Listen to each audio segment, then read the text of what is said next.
योऽन्तः प्रविश्य मम वाचमिमां प्रसुप्तां सञ्जीवयत्यखिलशक्तिधरस्वधाम्ना अन्यांश हस्तचरणश्रवणत्वगादीन् प्राणान्नमो भगवते पुरुषाय तुभ्यम्.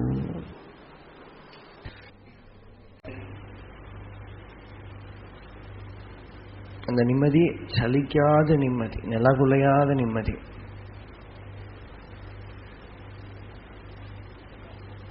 அந்த நிம்மதியானது வாசனாட்சயம் ஏற்பட்டு மனம் ஒடுங்குற போதுதான் அது உள்ள சுயமேவ பிரகாசமானது. பூர்ணமான வாசனாட்சயம்தான் ஜீவன் முக்திங்கிறது. ஆதிசங்கரரே விவேக சூடாமணியில் சொல்றார், வாசனா பிரக்ஷயோ மோக்ஷா ச ஜீவன் முக்தி ருட்சதே. வாசனை நிசேஷமா ஒடுங்கக்கூடியது தான் மோக்ஷம் அப்படின்னு. இல்லைனால் கொஞ்சம் மெடிடேஷன் பண்றதையோ ஜபம் பண்றதையோ இல்லை சத்சங்கத்தில் இருக்கிறதையோ கொஞ்ச நேரம் மனசு நிம்மதியா இருக்கு. அது எப்படின்னா கேஸை ஆன் ஆஃப் பண்ணி வைக்கிற மாதிரி. கேஸ் ஸ்டவ் ஆஃப் பண்ணி வச்சோமானால் தற்காலத்துக்கு அது ஆஃப் ஆயிடுது. ஆனா திரும்பவும் ஆன் பண்ணினா ஏத்தினோமானா பிடிச்சுக்கும். ஆனா அந்த சிலிண்டர் காலி ஆயிடுச்சுன்னா அப்புறம் நெருப்பு ஏத்தினாலும் பிடிக்காது. சிலிண்டர் காலி ஆகிற வேற எப்ப வேணா நெருப்பு பிடிச்சுக்கலாம் இல்லையா? அந்த மாதிரி வாசனை இருக்கும் மட்டும் எப்ப வேணா அஜ்ஞானம் தொடரலாம். வாசனை எப்ப விலகிறது? கொஞ்சம் கொஞ்சமா விலகுமா இல்லை ஒரே அடியா விலகுமா?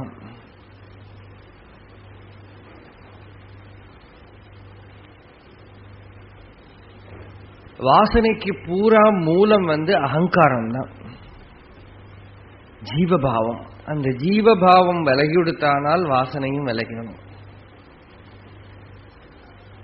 1000 வருஷமா இருக்கக்கூடிய இருட்டானாலும் ஒரு க்ஷணத்துல லைட் போட்டா போயிடும். அந்த மாதிரி எத்தனை ஜென்மாவா சேர்ந்து இருக்கிற வாசனையா இருந்தாலும் சரி, பகவத் கிருபையினால உள்ள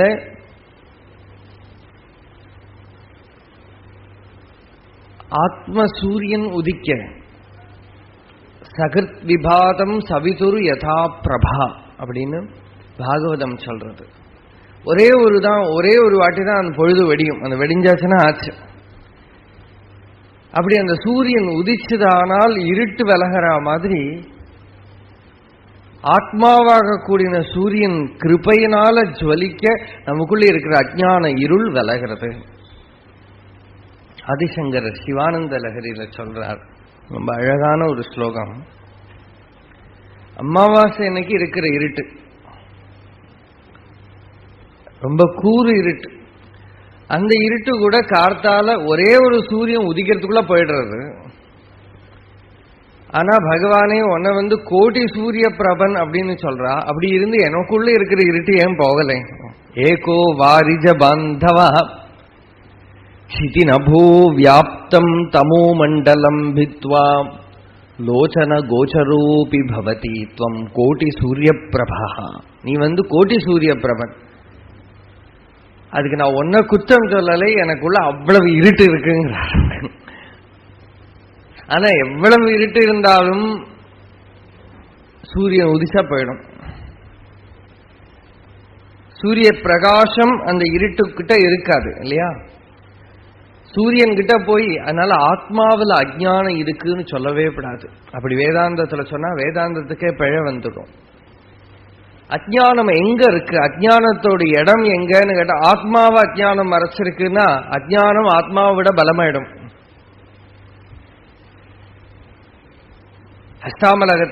அஷ்டாமலகன் சொல்றார், அஜ்ஞானிகள் சயின்ஸ் தெரியாதவா ஃபேக்ட் தெரியாதவா என்ன சொல்லுவா? மேகம் சூரியனை மறைச்சிருக்கு அப்படின்னு சொல்லுவா. மேகத்துக்கு சூரியனை மறைக்க முடியுமோ? மேகம் சூரியன் கிட்டக்கே இல்லை, நம்ம கண்ணு கிட்டக்க தான் இருக்கு. சூரியனை விட எங்கேயோ தூரக்க இருக்கு மேகம். அந்த மேகம் நம்ம கண்ணை மறைச்சிருக்கு. ஆனா நம்ம என்ன சொல்றோம்? மேகம் சூரியனை மறைச்சிருக்கு அப்படிங்கிறோம். ஆனா அந்த மேகம் இருக்குங்கிறது கூட நமக்கு எப்படி தெரிஞ்சது? சூரிய பிரகாசம் அதுக்கு பின்னால இருக்கிறதுனால தான் மேகத்தை கூட தெரிஞ்சது. இல்லாட்டா மேகம் கூட இருக்கு தெரியாது. அதே மாதிரி நான் அஜ்ஞானி அப்படின்னு சொல்லணுமானால் கூட ஞானம் அதுக்கு பின்னால இருக்கணும். இந்த மைக்கு சொல்லாது நான் அஜ்ஞானி சொல்லாது. நான் எத்தனை நாள் லெக்சர் பண்ணி கேட்டாலும் இந்த மைக்கு எனக்கு புரியலைன்னு சொல்லாது, எனக்கு புரிஞ்சுதுன்னு சொல்லாது. ஏன்னா அதுக்கு நான் இருக்கேங்கிற உணர்வு அதுக்கு இல்லாததுனால அதுக்கு ஞானமோ அஜ்ஞானமோ அதை பாதிக்கிறது இல்லை. அஜ்ஞானி அப்படின்னு சொல்லணுமானா கூட ஞானிக்கு தான் சொல்ல முடியும். அந்த அஜ்ஞானத்தை யாரு பார்க்கிறா? நான் பார்க்கிறேன். அந்த மாதிரி மேகத்தை யாரு பிரகாசப்படுத்துறா? சூரியன் தான் பிரகாசப்படுத்துறது. கனச்சன்ன திருஷ்டி கனச்சன்னவர்க்கம் யதா நிஷ்பிரபம் மன்யதே ச அதிமூடா ததா பத்தவத்பாதியோ மூட திருஷ்டேஹ ச நித்யோபலப்தி ஸ்வரூபோஹம் ஆத்மா. எப்போதும் கிடைச்சிருக்கிற வஸ்துவான ஆத்மாவே நான் அப்படி.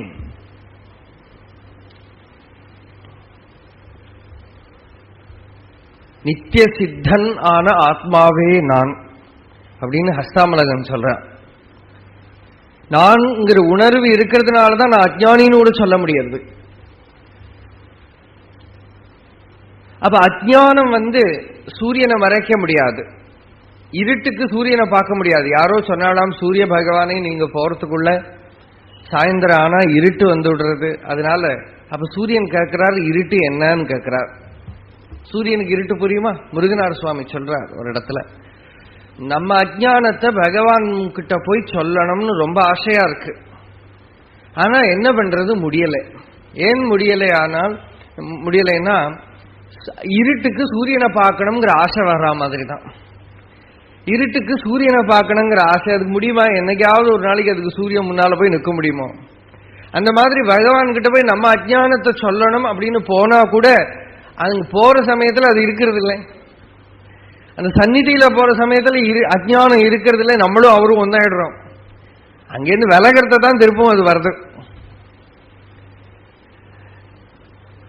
அப்ப அந்த மாதிரி இருட்டுக்கு ராத்திரி சூரிய பகவான் கொஞ்சம் சாயந்தரத்துக்கு அப்புறம் இருந்து இருட்டை பார்த்துட்டு போறோம்னு இருந்தாருன்னா இருட்டு இருக்குமாங்க? ஒரு 7 மணிக்கு மேல இருந்து நான் இருட்டை பார்த்துட்டு போறேன் அப்படின்னு உட்கார்ந்தாரானால் அந்தகாரத்தை பார்க்க முடியுமோ சூரியனுக்கு? அந்த மாதிரி ஆத்மாவுக்கு அஜ்ஞானத்தை தெரியவே தெரியாது.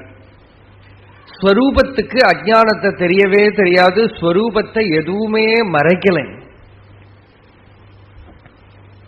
எதுவுமே ஸ்வரூபத்தை தடசம் பண்ணல, பாத பண்ணல. ஸ்வரூபம் சதா பிரகாசிச்சுட்டே தான் இருக்கு, ஜொலிச்சுட்டே தான் இருக்கு. அப்படி இருந்தும் புத்தியில இருக்கிற அஜ்ஞானம் அது என்ன பண்றது? நான் உடம்பு, நான் மனம், புலன்களால பார்க்கக்கூடிய இந்த பிரபஞ்சம்தான் உண்மை அப்படின்னு கவனம் வெளிமுகமா திரும்பி இருக்கிறதுனால உள்ள சூரியன் போல பிரகாசிச்சுட்டு இருக்கிற சத்தியத்தை பார்க்க நமக்கு முடியறதில்லை.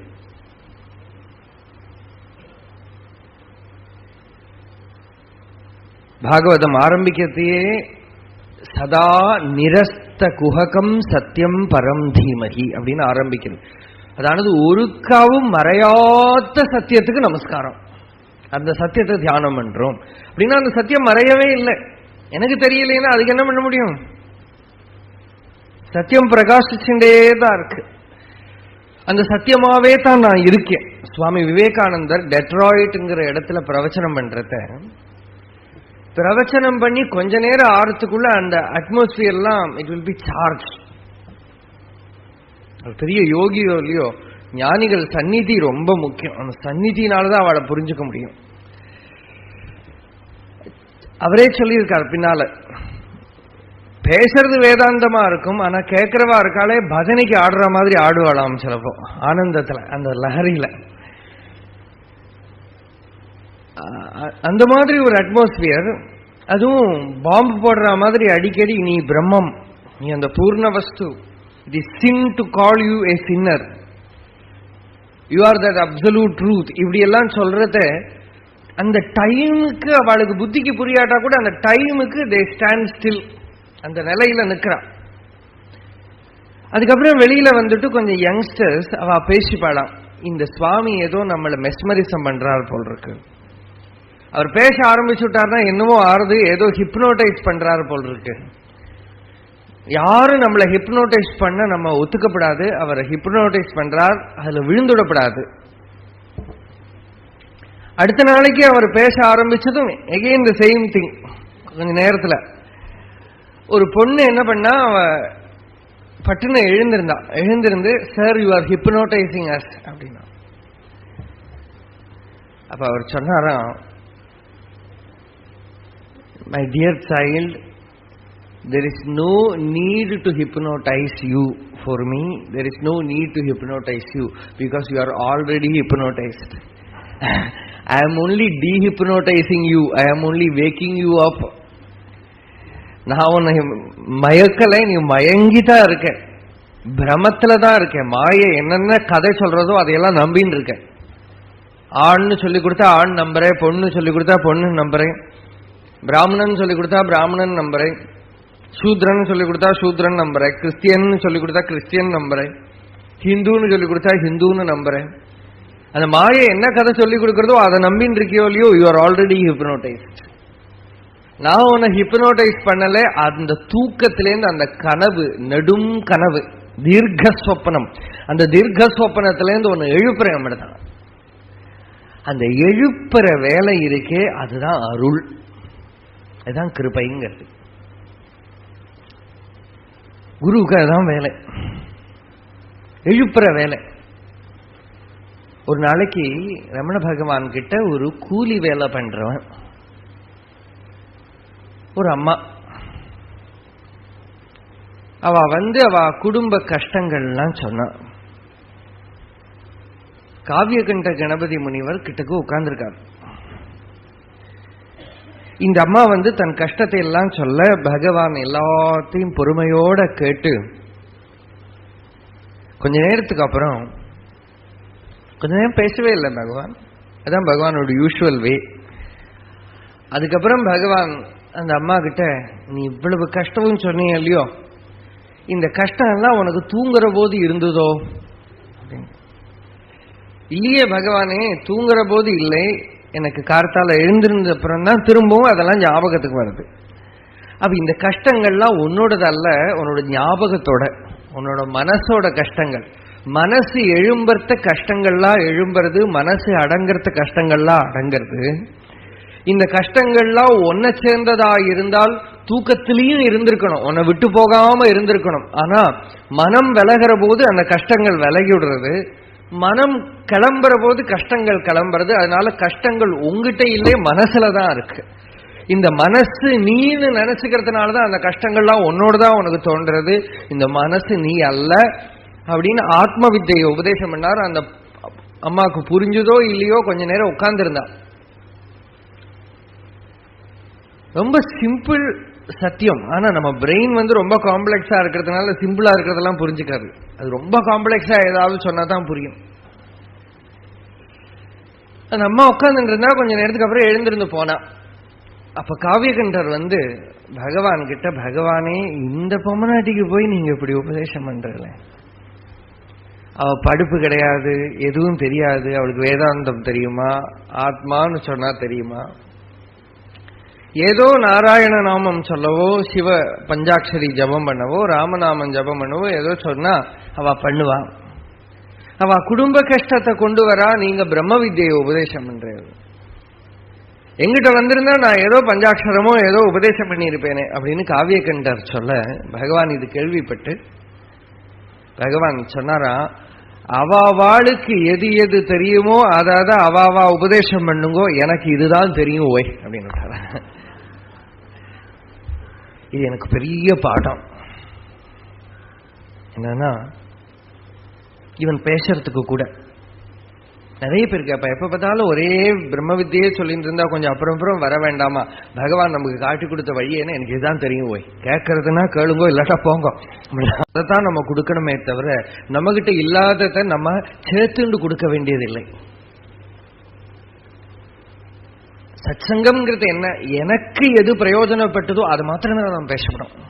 இங்க நான் ஹடயோகத்தை பத்தி ஹடயோக தீபிகா படிச்சுட்டு பேசப்படாது. ஏன்னா நான் ஹடயோகமும் பண்ணல, எனக்கு அது என்ன தெரியாது, நான் எப்படி பேசுவேன்? நான் வைஷ்ணவ கிரந்தங்களை பத்தி பேசப்படாது. ஏதோ கதை வேணா சொல்லலாம் அங்க தவிர வைஷ்ணவ கிரந்தம் என்ன, நான் வைஷ்ணவ மார்க்கத்துல சஞ்சாரம் பண்ணாதோ நான் எப்படி பேசுவேன்? எனக்கு என்ன தெரியும் அதை பத்தி?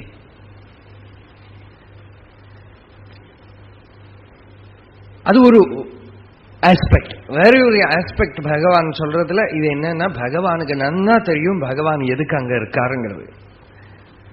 ஜகத்தில் தன்மயம் செழிக்க தழைக்க தன் பதம் எனக்கு தந்தனன் அப்படின்னு சொன்னார் இல்லையா?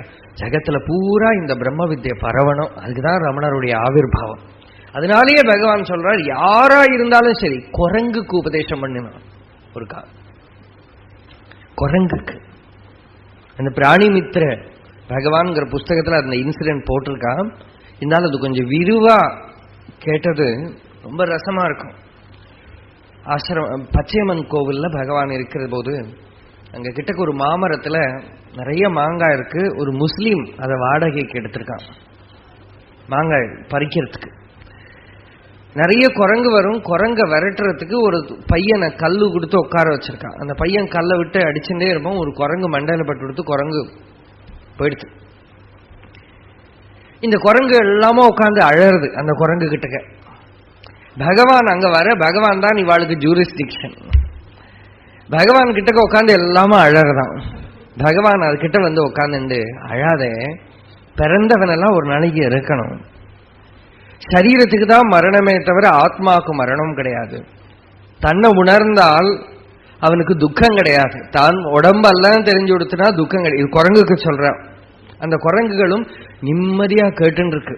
ஏன்னா லாங்குவேஜ்னால இல்ல புரியறது, ஹிருதயத்திலேருந்து ஹிருதயத்துக்கு புரியும். லாங்குவேஜ் சூப்பர்ஃபிஷியல் ஃப்ளூயஸ். யாரோ பார்த்து சிரிச்சா, பகவானே பெரிய பெரிய பண்டிதாளுக்கே புரியல, குரங்குக்கு போய் உபதேசம் பண்றேலே அப்படின்னு.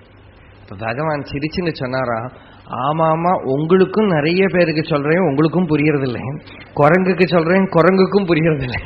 உங்களுக்கு இடையில சில பேருக்கு புரிஞ்சுக்கிறீங்களோ, அந்த மாதிரி இதுக்கடையிலையும் சிலதெல்லாம் புரிஞ்சுக்கும் அப்படின்னா. அதானது உங்க புத்தினால நீங்க புரிஞ்சுக்கல, அருள்னால புரிஞ்சுக்கிறதுங்கிறதுக்கு தெளிவு. அந்த அருள் குரங்கோட ஹிருதயத்திலையும் இருக்கு, எறும்போட ஹிருதயத்திலையும் இருக்கு. யா பிரம்மாதி பிபீலிகாந்த தனுஷு புரோதா ஜெகத் சாட்சினி. மனிஷா பஞ்சகத்தில் ஆதிசங்கரர் சொல்றார், பிரம்மாவோட ஹிருதயத்திலேருந்து ஒரு அணு, ஒரு ஆட்டம், ஒரு அமீபாவோட ஹிருதயம் வர இருக்குது. அப்புறம் பின்ன அருள் எல்லா இடத்துலயும் இருக்கிற போது நம்ம என்னவோ லாங்குவேஜ்னால பிரம்மத்தை புரிய வைக்கிற மாதிரி அவளுக்கு புரியும், இவாளுக்கு புரியாது. Who are we to classify இல்லையா? ஜனங்களை பாத்திரத்தை பார்த்து கொடுக்கணும், அதிகாரியை பார்த்து கொடுக்கணும். அதிகாரியை எப்படி கண்டுபிடிப்போம்? கண்டுபிடிக்கவே முடியாது. என்ன முகத்தை பார்த்தா லட்சணம் பார்த்து தெரியுமா அதிகாரியை கண்டுபிடிக்கவே முடியாது. அதனாலதான் பகவான் எந்த ரெஸ்ட்ரிக்ஷனும் வைக்காம ஒரே வித்தியை தான் எல்லாருக்கும். இன்னும் அவளா நாங்க அது பண்றோம் இது பண்றோம்னா ஓ பண்ணுங்கோ, அப்படியே அந்த மார்க்கத்திலேயே போங்கோ, அப்படிதான் அந்த மார்க்கத்திலேயே சஞ்சாரம் பண்ணுங்கோ. இந்த இடத்துல குரங்குக்கு கூட பகவான் அந்த பிரம்ம வித்யை காவியகண்டருக்கு இதை உபதேசம் பண்ண சொன்னார். காவிய எனக்கு இதுதான் தெரியும், ஓய் அவாளுக்கு எது எது தெரியுமோ அதாவது அவாவா உபதேசம் பண்ணட்டும். இதுக்கப்புறம் பகவான் அடுத்த நாளைக்கு எப்பவுமே இப்ப நம்ம ஏதாவது சொன்னோமானா நம்ம யூஸ்வல் ஸ்டாண்ட் எப்படி, நீங்க சொல்றது தப்பு, I will prove my self, அவளை அடிச்சு உட்காத்த பார்ப்போம் இல்லையா? பகவான் டைரக்டா அட்டாக் பண்ணவே மாட்டார்.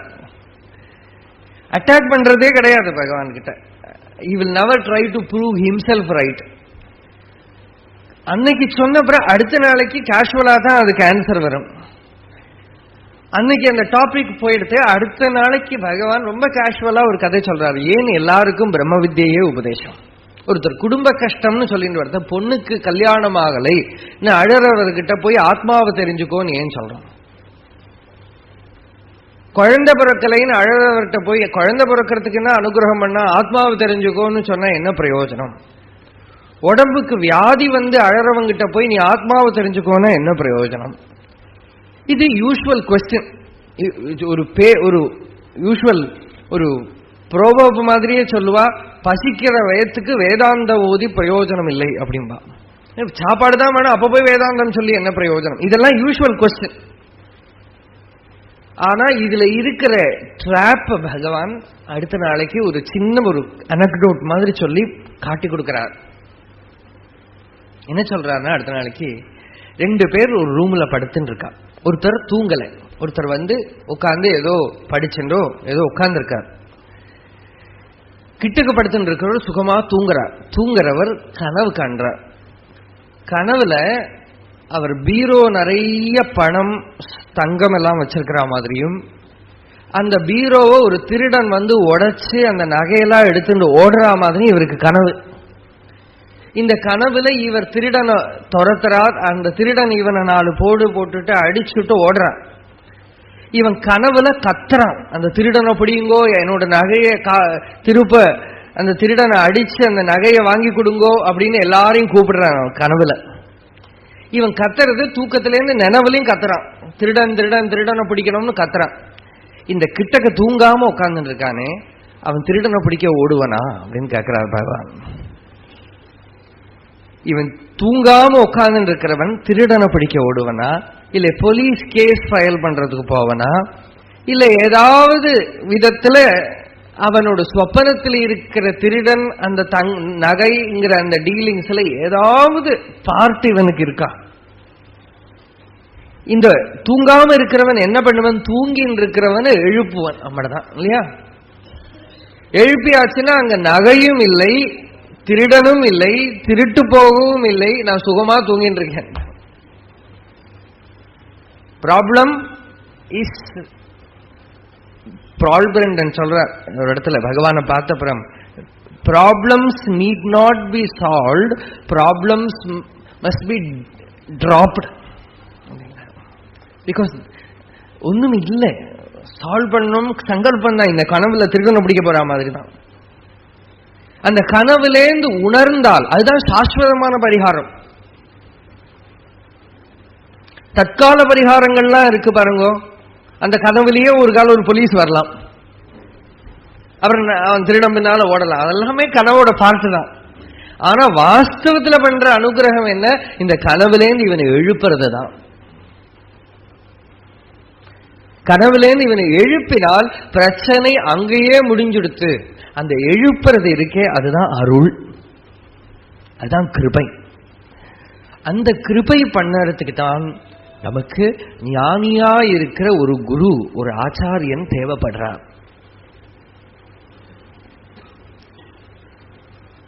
ஒரு சாதாரண ஒரு சென்டர்ல இருந்து அது வராது.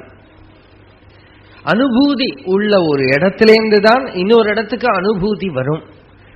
ஏன்னா இந்த பிரம்ம வித்யைங்கிறது சித் சக்தியோட பிரவாகம். வெறும் வார்த்தையினால உபதேசம் பண்ணினால் அந்த வார்த்தை இட் வில் ஃபால் பிளாட், ஒன்னும் பிரயோஜனப்படாது. அந்த வார்த்தைக்குள்ள சித் சக்தி கர்ப்பிதமா இருக்கணும். வார்த்தைங்கிறது இட் இஸ் ஒன்லி வெஹிக்கிள். அந்த வார்த்தைக்குள்ள அனுபூதியோட சக்தி அதுக்குள்ள அடங்கி இருந்தால் ஒழிய இந்த பிரம்ம வித்தை எவ்வளவு அழகா டீச் பண்ணினாலும், எத்தனை கிளீனா டீச் பண்ணினாலும், எத்தனை கிறிஸ்டல் கிளியரா சொல்லிக் கொடுத்தாலும், சொல்லிக் கொடுத்ததெல்லாம் புரியும், எல்லாம் பிரெயின்ல இருக்கும். அப்பவும் நாம அந்த பிரெயினுக்கும் ஹார்ட்டுக்கும் ரொம்ப டிஸ்டன்ஸ். அனுபூதி வராம தவிப்பா. ராமகிருஷ்ணர் சொல்லுவார், அனுபூதி இல்லாத ஒரு இடத்துல மாட்டின்றவன் எப்படின்னா, இந்த நீர்க்கோலி பாம்பு உண்டு, வெள்ளப்பாம்பு, ஜலத்துல இருக்கிற பாம்பு. அந்த ஜலத்துல இருக்கிற பாம்பு சின்னதா இருக்கும், அதோட வாயில ஒரு நாளைக்கு பெரிய ஒரு தவளை மாட்டின்னு கொடுத்தான். இந்த பாம்புக்கு அந்த தவளையை முழுங்கவும் முடியாது, அந்த தவளைக்கு இந்த பாம்போட வாயிலேருந்து வெளியில குதிக்கவும் முடியாது. இந்த தவளையும் கஷ்டப்படுறது, பாம்பும் கஷ்டப்படுறது. அந்த மாதிரி அனுபவம் இல்லாத ஒரு இடத்துல மாட்டின்னு இந்த சிஷ்யனும் கஷ்டப்படுவோம், குருவும் கஷ்டப்படுவான், ரெண்டு பேரும் கஷ்டப்படுவான்.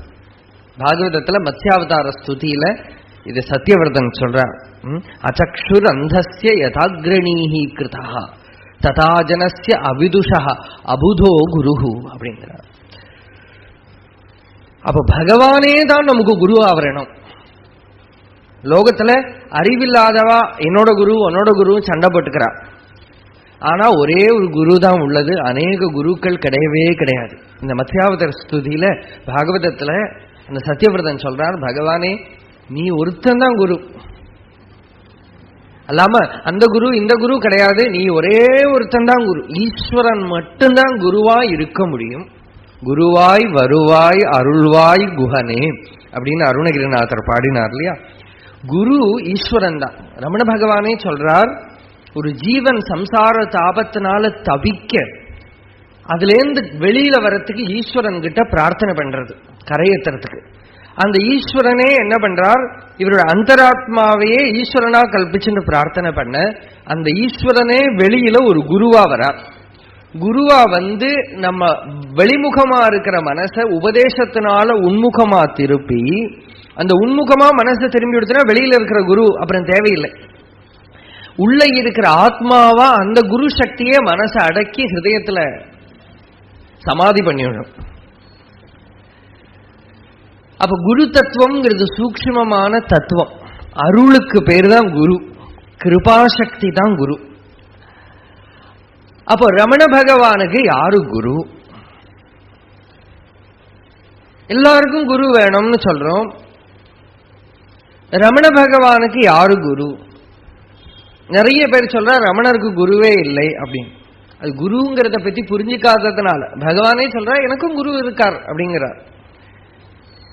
தன்னோட குருவை எப்பவுமே ரொம்ப பக்குவ நிலையில அவ ஈஸ்வரனுக்கோ குருக்கோ சிஷ்யனுக்கோ இருக்கிற தொடர்பு எப்படின்னா, ஒரு பதிவிரதைக்கும் பதிக்கும் இருக்கிற தொடர்பு மாதிரி. பேரை சொல்ல மாட்டா இல்லையா,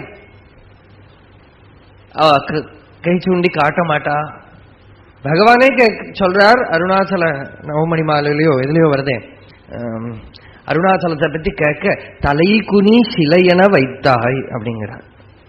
உன் பெருமை என்ன என்பார்க்கு தலை குனி சிலையென வைத்தாய். அருணாச்சலத்தோட மகிமை என்ன அப்படின்னு கேட்டா என்னால சொல்ல முடியல, தலை குனிச்சு இருக்கேன். நம்மதான் ஒரு பதிவிரதை பதிகிட்ட இருக்கிற மாதிரி. அந்த மாதிரி பகவான் அருணாச்சலம் தான் எனக்கு குரு. அந்த அருணாச்சலம் அனுகிரகம் இதெல்லாம் வாயால சொல்ல மாட்டான், ஆனா சொல்லாம இருக்கவும் முடியலை. அதனால குற்றமுற்றருத்தனை குணமாய் பணித்தாள் குரு குருவாய் ஒளிர் அருணாச்சலா. என்னுடைய தோஷங்களை எல்லாம் நீக்கி, மனசோட சாபல்யங்களை எல்லாம் நீக்கி எனக்கு பூர்ணானுபவத்தை தந்து குருவா பிரகாசம் பண்ற அருணாச்சலம். அந்த அடுத்த பாட்டுல கூர்வாள் கண்ணியர் கொடுமையர் படாது அருள் கூர்ந்தனை சேர்ந்தருள் அருணாச்சலாங்கிற பாட்டு இருக்கு. அந்த பாட்டுக்கு சாதாரண அர்த்தமா பார்த்தால் பெண்கள் வலையில மாட்டிக்கப்படாது, கூர்வாள் போல இருக்கிற கண் இருக்கிற பெண்கள் வலை. ஆனா இந்த பெண்கள் ஆண்கள் விவகாரம் எல்லாம் பகவான் கிட்ட கிடையாது. முருகனார் சுவாமிகள் இதுக்கு அர்த்தம் சொன்னாராம். கனகம்மா சொல்லி கேட்டது. குருவாள் கண்ணியருங்கிறதுக்கு பெண்கள்னு அர்த்தம் இல்லை, அதுக்கு முன்னாலத்த பாட்டு கூட அதை சேர்த்திக்கணும். குற்றமுற்ற அருத்தனை குணமாய் பணித்தாள் குரு குருவாய் ஒளிர் அருணாச்சலா கூட சேர்த்துக்கணும். அதை அது அந்த பாட்டுக்கு என்ன பொருள்னா, சத்தியத்தை அடையாம கூட்டம் சேர்க்கணும்னு நடக்கப்பட்டவா உண்டு. அவ பல விதத்துல நம்ம மேல திருஷ்டி போட்டு விட்டாளானால் நம்ம ரொம்ப தவிப்போம். நம்ம சத்குருட்ட இருக்கிற பந்தமும் அது இல்லாம அங்கங்க மாட்டிட்டு முழிக்கிற ஒரு நிலையும் வந்துடும். அந்த மாதிரி இருக்கிறவாளோட திருஷ்டியில விழுந்து நான் தவிக்காம என்னை காப்பாத்துங்கிறது அதுக்கு பொருள். கூர்வாள் கண், வாழ் போல இருக்கிற கண் உள்ளவா, வலை இருக்கிறவா, கண்ணியர் வலை இருக்கிறவா, அவ வலை போட்டு பிடிப்பா. அவளோட கொடுமை, அந்த கொடுமையில நான் மாட்டிக்காம நீ எங்கிட்ட சேர்ந்து நூட்டாயானால். ஏன்னா பகவானையே நிறைய பேர் கஷ்டப்படுத்தி இருக்கா. விருபாட்ச குகையில அங்கங்கெல்லாம் இருக்கிறத இவர் என்னோட சிஷ்யர்னு ஒருத்தர் வந்து உட்கார்ந்து விட்டார் பகவான் கிட்ட. பகவான் பேசுறது இல்லைங்கிறதுனாலேயே இவர் இந்த சுவாமி என்னோட சிஷ்யர், அவருக்கு எல்லாரும் தட்சணை கொடுங்கோ, சம்பாவனை பண்ணுங்கோ, எல்லாம் இவர் எடுத்துப்பார். ரமணர்கிட்டயே சொல்லுவார், நீ பேசப்படாது, நான் எல்லாம் சொல்லுவேன், உனக்கு இதனால நஷ்டம் கிடையாது, எனக்கு லாபம் உண்டு. இவர் பேசாம உட்கார்ந்து இருக்காரோ இல்லையோ, அவர் கம்பீரமா உட்கார்ந்துப்பார். பகவான் கிட்ட வந்து பகவான் ப்ரூ மத்தியத்தில் இப்படி கை வச்சு வரவாழ்த்தையெல்லாம் சொல்லுவார், நான் இந்த பையனுக்கு நிர்விகல்ப சமாதி கொடுக்கிறேன் அப்படின்றது. இதெல்லாம் தாங்கின்றது இருக்கார் பகவான். அதையெல்லாம் பகவான் அருணாச்சலத்துல சொல்றார், இவாள்லாம் ஏன் வந்து என்ன பிடிக்க வரா, நீ என்கிட்ட சேர்ந்துட்டாய்னா இவ தைரியமா வருவாளா, அதனால கூறுவாள் கண்ணியர் கொடுமையிற்படாது அருள் கூர்ந்தனை செய்யும் தருள் அருணாச்சலம். இந்த கொடுமை வராம இருக்கணுமானால் நமக்கும் வரும். அதுவும் இந்த காலத்துல எங்க பார்த்தாலும் சிஷ்யால கிடைக்கிறது தான் ரொம்ப கஷ்டம், சிஷ்யாலா இருக்கிறது தான் ரொம்ப கஷ்டம், குருவா இருக்கிறதுக்கு கஷ்டமே இல்லை, நிறைய குரு இல்லையா. ஒரு சங்கர ஜெயந்தியும் போது பிரவச்சனம் திருச்சூர்ல நடக்கப்படுது. அப்புறம் ராமகிருஷ்ணா மிஷன்ல ஒரு சுவாமி, ஒரு பெரிய மகாத்மா, அவர் ஒரு ஸ்லோகம் சொல்லி கொடுத்தார். அன்னைக்கு காத்தால போனப்போ எதிர்ச்சியா சொன்னார் அவர், குரவோ பகவசந்தி. நிறைய குருக்கள் இருக்கா உலகத்துல. குருவுக்கு என்ன லட்சணம்னா சிஷ்ய வித், சிஷ்யனை நன்னா புரிஞ்சுண்டவனா இருக்கணும். அப்புறம் சிஷ்ய தாபஹாரி, சிஷ்யனோட சம்சார தாபத்தை ஹரிக்கக்கூடியவனா இருக்கணும். சிஷ்யவிது சிஷ்ய தாபஹாரி, சிஷ்யனோட சம்சார தாபத்தை ஹரிக்கிறவனா இருக்கணும்.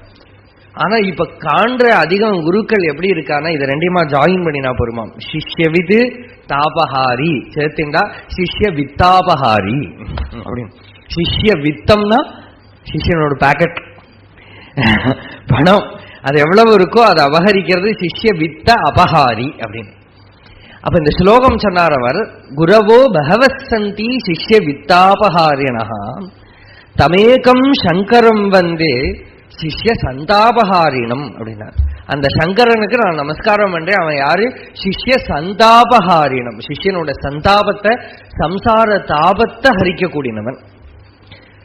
அப்போ குரு என்ன பண்றார், இந்த ஜீவனோட அஜானத்தை, அந்த இருட்டை விலக்கி இவன் தூங்கின்னு இருக்கிற கனவுலேருந்து இவனை எழுப்பி விடுறான். அப்படித்தான் எழுப்பி எடுத்தனால் அவனுக்கு பார்க்கறதெல்லாம் ஆத்மஸ்வரூபமா தெரியக்கூடிய ஒரு நிலை, ஸ்வரூபஸ்திதி. அந்த அருள் நிறைஞ்சு நிற்க கூடின ஒரு உருவத்தை பார்த்து தான் நம்ம குருன்னு கூப்பிடுறோம். அது வார்த்தையால கூட இல்லை, அந்த சந்நிதியிலேயே நம்மளை தெரியாம மனம் அடங்கி ஒடுங்கி நமக்கு ஞானானுபவம் ஏற்படுற மாதிரி ஒரு பிரபலமான ஒரு சந்நிதியை தான் நம்ம குருன்னு கூப்பிடுறோம். குருங்கிறது ஒரு பர்சன் அல்ல, ஒரு பிரசன்ஸ், சந்நிதி. அந்த சந்நிதிக்கு மனுஷனா இருக்கணுங்கிறது கூட கிடையாது. இதெல்லாம் பகவான் அவ்யக்தமா இன்டைரக்டா நிறைய இடத்துல சொல்லியிருக்காங்க. மனுஷனா இருக்கணுங்கிறது கிடையாது. அது ஒரு கோவில்ல சுவாமியா இருக்கலாம், ஏதோ கடந்து போன காலத்துல மகாத்மாக்களா இருக்கலாம். எப்பவுமே சேஃப் அதுதான். நமக்கு குரு நம்மளை வந்து பிடிக்கிறவரை, நமக்கு குருன்னு யாரையாவது ஒத்துக்கணுமானால் நமக்கு ரொம்ப திருப்தியா இருக்கிற பூர்ணமா வாழ்ந்து கடந்து போனவாளை எடுத்துன்னு விடுறது நல்லது. எப்பவுமே பர்சனல் நம்ம பாக்குறத உலகத்துல பல பேர்கிட்ட நமக்கு பலதும் கிடைக்கும். அவள்லாம் குரு வச்சுக்கலாம், உபகுரு. உபகுருஷ்ட நமக்கு கடப்பாடு கிடையாது. அவளையெல்லாம் நமஸ்காரம் பண்ணலாம், ஏதோ அவளையெல்லாம் மகாத்மான்னு சொல்லலாமே தவிர அவ எப்படி போனாலும் நம்ம பாதிக்கப்பட மாட்டோம். அவள் உபகுரு. ஆனா நம்ம ஒருக்காவும் நம்மளை விட்டு நழுவாத பூர்ணகுரு இருக்காரே, அந்த பூர்ணகுரு ஈஸ்வரன் தான். கடந்து போன மகாத்மாக்கள்லாம் பூர்ணமா வாழ்ந்து போயிட்டாளே, அவளை நம்ம எடுத்துட்டோமான நம்ம ஒருக்காவும் கால் தவற மாட்டோம். இல்லாட்டா வாழக்கூடிய ஞானிகளா இருந்தா கூட நம்ம மனசு நம்மளை ஏமாத்தும். அவ தப்பு பண்ண மாட்டாளா இருக்கலாம், ஆனா நம்ம மனசு சொல்லும் அவ அப்படி பண்ணாலே இப்படி பண்ணாலே, எதையோ பார்க்கும். அப்ப குருங்கிறது ஒரு பிரசன்ஸ், ஒரு சந்நிதி. எந்த சந்நிதியில நமக்கு அடக்கம் ஏற்படுறதோ அந்த அடக்கம் தான் குரு. என்னை ஆண்ட இடம் தானோ பொருளாவது சண்முகனே அப்படின்னு சொன்னாரு. அந்த ஆள்கொள்ளற சந்நிதி தான் குரு. அப்படி ரமண பகவான் ஆள்கொண்ட சந்நிதி எது? அருணாச்சலம் இல்லையா? அந்த அருணாச்சலமே பகவான் ஆள்கொண்ட சந்நிதி. பகவானை விட பெரிய குரு பக்தர் யாரும் கிடையாது. ரமண பகவான ஞானின்னு சொல்ற போலயே நம்ம சொல்ல வேண்டிய ஒரு டேர்ம் வந்து குரு பக்தர். என்ன விதத்துல குரு பக்தி பண்ணணுங்கிறத பகவான் காட்டினார். 54 வருஷம் அந்த சந்நிதியை விட்டு விலகாம வந்த நாளைக்கு எப்படி இருந்தாரோ அப்படியே இருந்துட்டு ஒரு சப்பல் போட்டுக்காம அந்த இடத்தை விட்டு விலகாம மேலுக்கும் கீழுக்கும் போயிட்டு இருந்து அந்த மலையை பார்த்துட்டே உருகி உருகி உருகின்னு இருந்து அந்த சந்நிதியில பகவானுக்கும் அருணாச்சலத்துக்குமா நடந்த ராசலீலை. அந்த ராசலீலை நமக்கு பகவான் வாக்கிய பூரா அப்படி ஒரு பிரதிபத்ததை அருணாச்சலத்துக்கிட்ட. அந்த அருணாச்சலத்தை பகவான் பார்த்து இந்த அருணாச்சல பஞ்சரத்னத்துல முதல் ஸ்லோகத்துல சொல்றார். இந்த அருணாச்சல பஞ்சரத்னம் காவியகண்டர் பகவான் கிட்ட எழுத சொன்னார். பகவானே, சம்ஸ்கிருதத்துல ஏதாவது எழுதலாமே. பகவான் சொன்னார், எனக்கு சம்ஸ்கிருதம் எல்லாம் அவ்வளவு தெரியாது, அது சந்தஸ் எல்லாம் தெரியாது. அவர் ஆர்யா கீதி விருத்தத்தை அதோட பாதங்கள் எப்படி வரும் அப்படின்னு சொல்லி கொடுத்தார். அது ரொம்ப அந்த மீட்டர் ரித்தமிக்காலாம் இருக்காது, நம்ம தமிழ்ல இருக்கிற வெண்பா விருத்தம் மாதிரி இருக்கும், அந்த மாதிரி இருக்கும். அது ஸ்லோகம் சொல்ற மாதிரி வேதம் சொல்ற மாதிரி தான் சொல்லணும். இல்லாம இப்ப புஜங்க பிரயாதம் எல்லாம் பார்த்தீங்கன்னா ரொம்ப கேட்கறதுக்கே ரொம்ப சுகமா விசுத்தம் பரம் சச்சிதானந்த ரூபம் குணாதாரமாதாரஹீனம் வரேண்யம் மகாந்தம் விபாந்தம் குஹாந்தம் குணாந்தம் சுகாந்தம் ஸ்வயம் தாம ராமம் பிரபத்யே. இது இப்படி வர்றது அழகா புஜங்க பிரயாசம் இல்லையா? அந்த மாதிரி எல்லாம் வராது இது. அது மாதிரி அருணாச்சல அஷ்டகம் பார்த்தீங்கன்னா அந்த ஆதி ரொம்ப அழகா தாளம். இது ஆர்யாகீதி விருத்தம். இந்த ஆர்யாகீதி விருத்தத்தோட பாவங்களை பகவான் பகவானுக்கு சொல்லிக் கொடுத்த உடனே பகவான் அதுல இந்த அருணாச்சல பஞ்சரத்னத்தை எழுதினார். அதன் முதல் பாட்டுல அருணாச்சலத்தை அருள் வடிவான மலை அப்படின்னு சொல்றார். அருள் கிருபை, it is constantly emitting grace. கிருபைய அப்படி ஒரு புஷ்பத்திலேருந்து பிராக்ரன்ஸ் வர மாதிரி அருணாச்சலத்திலேருந்து அருள் பிரவகிச்சுன்னு இருக்கு. அருள் நிறைவான அமுதக்கடலே விரிகதிரால் யாவும் விழுங்கும் அருணகிரி பரமாத்மாவே கிளர் உளப்பூவாய் விரிபருதியாக விளங்கு. அருணகிரி கருணாபூர்ண சுதாப்தே. கருணாபூர்ண சுதாப்தி. சுதா அப்படின்னா அமிர்தம். அமிர்தம் அமிர்தம் அப்தீன சமுத்திரம். ஒரு மலையை பார்த்து சமுத்திரம் கூப்பிடலாமா? பகவான் டெவோட்டி ஒருத்தர் சொல்லுவார், அருணாச்சலம் சாலிட் கங்கா, கங்கா ஃப்ளோயிங் அருணாச்சலா அப்படின்னு. ரெண்டுமே கிருபை ஸ்வரூபம். அந்த மாதிரி இங்க அருணாச்சலத்தை பகவான் பார்த்து கருணையே வடிவான கடல் அப்படின்னு கூப்பிடுறார். கருணை அருள் எல்லாமே ஒரே பதம். கருணை, கருணைன்னா கூலிக்கு கிடைக்கிறதுக்கு கருணை சொல்ல மாட்டோம் இல்லையா? யாரோ நம்ம ஆத்துல வேலை பண்ணினா அவனுக்கு எதுவும் கொடுத்தோமானா அது கூலியா போயிடும். எதுவும் எதிர்பார்ப்பு இல்லாம, நமக்கு எந்தவித எதிர்பார்ப்பும் இல்லாம ஏதாவது கொடுக்கறத தான் அதுக்கு கருணைன்னு பேரு. அந்த மாதிரி ஈஸ்வரன் நம்ம கிட்ட இருந்து திரும்ப எதையுமே கேட்கலை, எதையுமே எதிர்பார்க்கலை. கான்ஸ்டன்ட்லி ஹி இஸ் கிவிங், கொடுத்துட்டே இருக்கார். அதான் நேற்று சொன்னாலே அருள் தான் இருக்கு ஓய் அப்படின்னா, இருக்கிறது அருள் தான். அருள் எமிட் பண்ணிட்டே இருக்கு அருணாச்சலம். ஆனா எடுத்துக்கிறதுக்கு தான் ஆள் இல்லை. ஞானிகள்லாம் அப்படிதான். வள்ளலார் சொன்னாரே, கடை திறந்தேன் கொள்வார் இல்லை. அதெல்லாம் திறந்து வச்சிருக்கேன், யாரும் வாங்கிக்கிறதுக்கு இல்லையே, யாரும் எடுத்துக்கிறதுக்கு இல்லையே. வேத காலத்திலேருந்து ரிஷிகள் இதே வார்த்தை, ஸ்ருண்வந்து விஸ்வே அமிர்தஸ்ய புத்திராஹ ஆயே தாமானி திவ்யானி தஸ்து. எல்லாரும் கேட்கட்டும் அந்த வித்தை. வேதாகம் ஏதம் புருஷம் மகாந்தம் ஆதித்யவர்ணம் தமசப் பரஸ்தாத். சூரிய மாதிரி எனக்குள்ள ஆத்மா பிரகாசிக்கிறது, யாரு வேணா எடுத்துங்கோங்கிறார். காகம் உறவு கலந்து உண்ண கண்டீர். தாய்மான சுவாமிகள் சொல்ற, ஒரு காக்கைக்கு 4 வெத்து போட்டா அந்த காக்கை ஊர்ல இருக்கிற காக்கைகளை எல்லாம் வா வா வா வான்னு கூப்பிடுறது. எனக்கு கிடைச்சிருக்கிறதோ அகண்டானந்தம், அகண்டாகார சிவபோகம் எனும் பேரின்ப வெள்ளம் பொங்கி ததும்பி பூரணமாய் ஏக உருவாய் கிடக்குது. ஐயோ, இனி எடுத்த தேகம் விழும் முன் புசிப்பதற்கு சேரவாரும் ஜகத்தீரே காகம் உறவு கலந்து உண்ணக் கண்டீர். இந்த எடுத்த தேகம் விழறதுக்கு முன்னால அனுபவிக்கிறதுக்கு நீங்க எல்லாம் வாங்கோன்னு கூப்பிடுறா. அந்த கூப்பிடுறது கருணை, அருள். ராமகிருஷ்ண பரமஹம்சர் தனக்கு அனுபூதி ஏற்பட்டது தட்சிணேஸ்வரத்துல கோவில் மேல ஏறி நின்று எல்லாரும் வாங்கோ வாங்கோ வாங்கோன்னு கூப்பிட்டாராம். ஏதாவது கிடைக்கிறதுக்கா? இல்லை, அருள், கிருபை. அந்த கிருபையே ஸ்வரூபமா அருணாச்சலம் எல்லாருக்கும் இந்த தத்துவத்தை விளக்கிறதுக்காகவே அந்த அருணாச்சலம் விண்டலம் அச்சலமாய் விளங்கிட நின்றாய் அப்படிங்கிறார்.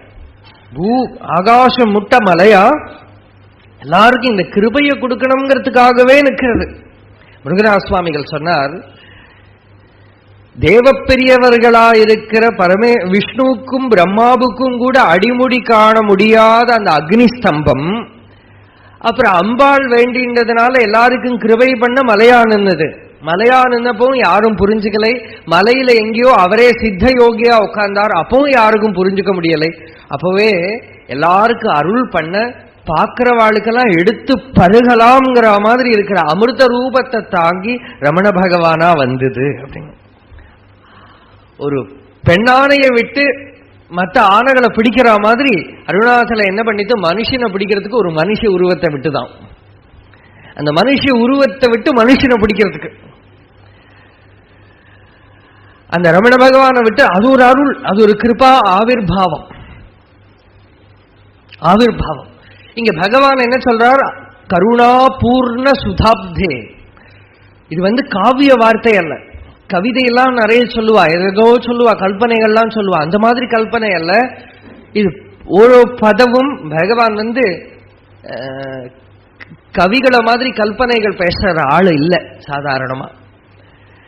ஓரோ பதவும் உண்மையாவே அந்த அருணாச்சலம் கருணாபூர்ண சுதாப்திங்கிறத உள்ளத்துல வச்சுட்டே பகவான் சொல்றார், அருள் நிறைவான அமுதக்கடலே. அருள்னா கிருபை, அந்த கிருபையே நிறைஞ்சு நிற்கக்கூடிய கடலே. அந்த கிருபை என்ன பண்றது? கபளித கன விஸ்வரூபா. அந்த கிருபை உள்ளத்துல ஆவிர்பவிக்க அந்த அருள் உள்ள பூந்து வேலை பண்ண ஆரம்பிக்கிறது. உள்ள இருக்கிற அஜ்ஞானத்தை எல்லாம் விலக்கி கிருபை உள்ள பூந்துடுத்துனா நம்ம பேசாம இருந்தோம்னா அதெல்லாம் பண்ணிக்கும். உலகத்துல நம்ம ஏதாவது பண்ணினா தான் கிடைக்கும். ஆனா பிரம்ம வித்தியில பேசாம இருந்தா கிடைக்கும்.